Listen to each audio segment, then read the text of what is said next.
Hi, my name is Ben Stein.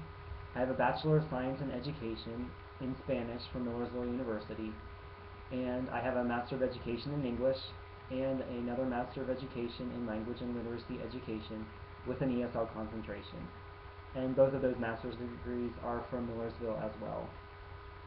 I teach at Hamilton Elementary in the School District of Lancaster. I teach ESL to second and third graders. I'm a multimodal learner, so I try to incorporate as many learning styles into my teaching as possible. I consider myself a creative and passionate teacher with high expectations for my students. My students would say that I am firm but fair, and they'd say that I care about them as people and as students, and I try to make class fun. One method I rely heavily on in the classroom is the use of total participation techniques.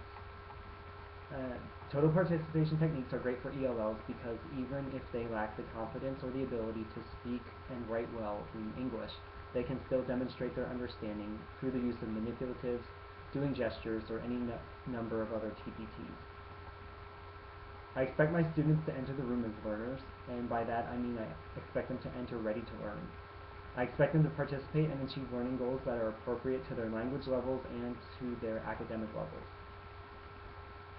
I'm not anxious or hesitant about trying any pedagogical approaches. I'm pretty much willing to try anything that will increase my students' engagement.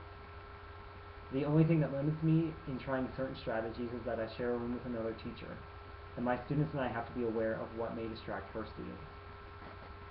My strengths as a teacher are my enthusiasm, my knowledge in my content area, and my tendency to appeal to multiple learning styles.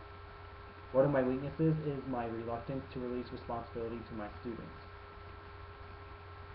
I wish to better engage students whose language levels are at the entering and beginning levels of the ESL spectrum.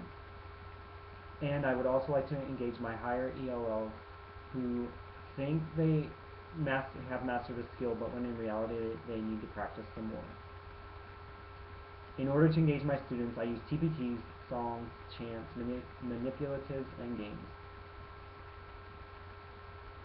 As far as engaging students go, I am somewhat limited in my schedule because many of my groups only meet for 30 minutes, so I cannot always do some of the engaging activities that I would like to do.